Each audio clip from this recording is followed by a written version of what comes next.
Guild Wars 2 is one of the best online RPGs in years. It's the kind of game that inspires stories. Stories about how you and your guildmates captured a tower and then ran off before you were overrun by an enemy horde. About how you defeated a giant lightning-breathing dragon when it landed in a dark valley. Guild Wars 2 makes you feel like part of a vast living landscape instead of a slave to a bunch of dudes with exclamation points over their heads. How does Guild Wars 2 make Tyria so inviting and inventive? It starts with the loss of the traditional quest log. In a sense, your map serves as a journal. It directs you to points of interest and characters in need.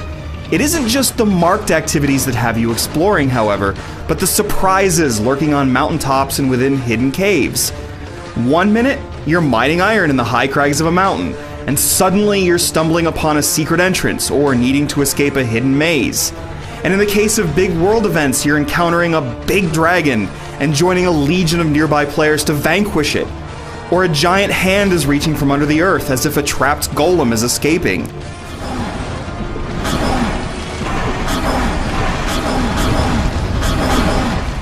From the way it delivers quests to the way the world is designed, Guild Wars 2 rethinks old standards in new ways.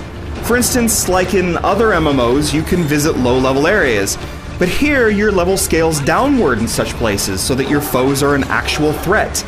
And your reward scales to your actual level, so there's a reason to be there beyond the change of scenery. By rethinking a single trope, developer ArenaNet makes each swamp and valley a tantalizing destination. Further pushing you to roam the lands are vistas. Vista points are scattered about Tyria and appear as glowing bits of parchment. Navigating tricky jumping puzzles is usually pleasurable enough, though not so much when the camera's getting caught on walls and ceilings in the more confined places. But the effort is always worthwhile. You activate the vista, and the camera spins about, showing off the spectacular panorama surrounding you. While you do get experience for unlocking these vistas, the greater reward is getting the chance to admire Tyria. Guild Wars 2 is a beautiful and diverse game that makes a bold impression. Techniques like brushstrokes and streaked textures give environments the look of a painting. Add to this visual beauty a swooning orchestral score that contrasts simple melodies with triumphant fanfares, and you have a fantasy world that eclipses most others.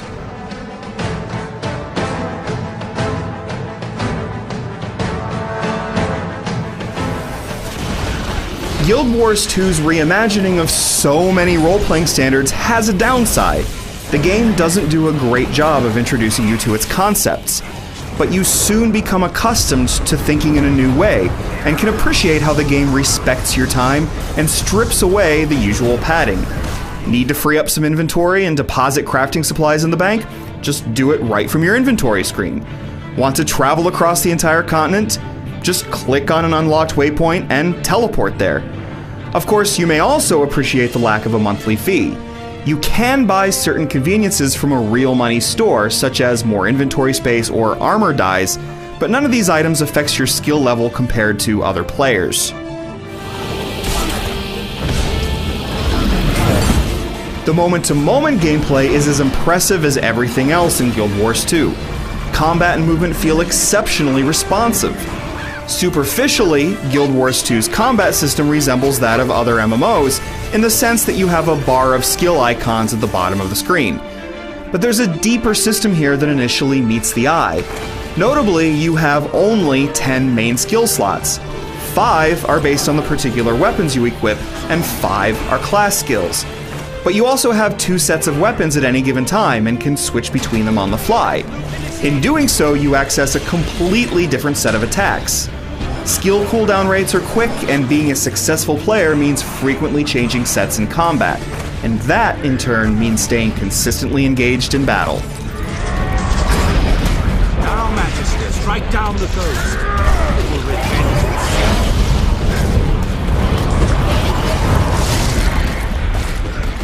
Class skills also bring with them a lot of flexibility. You eventually unlock all sorts of skills, but only use 5 at a time. But even with just those 5 skills in play, you exercise more control than you might think. You could have additional pet skills to manage, different elements you can attune to, or various utility skills to manage. With this flexible class system, Guild Wars 2 gets rid of typical MMO roles. This works out better in the game's enjoyable 5-man dungeons than you would think, since you still have to coordinate targets and remain nimble. Even when battles are just a vast crowd slashing away at a big bad meanie, the sheer scope of the event keeps excitement levels high.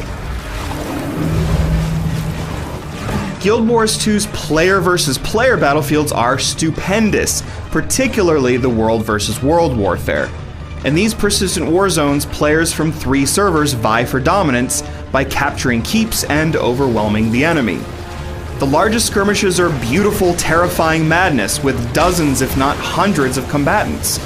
Such battles instill a sense of triumph when you succeed, but defending a keep only to abandon it when it's overrun is heartbreaking. You can also face other players in one-off battles, in which case you're not only bumped up to max level, but you gain access to all available class skills as well. These matches are exciting tests of skill and fun playgrounds for various character builds.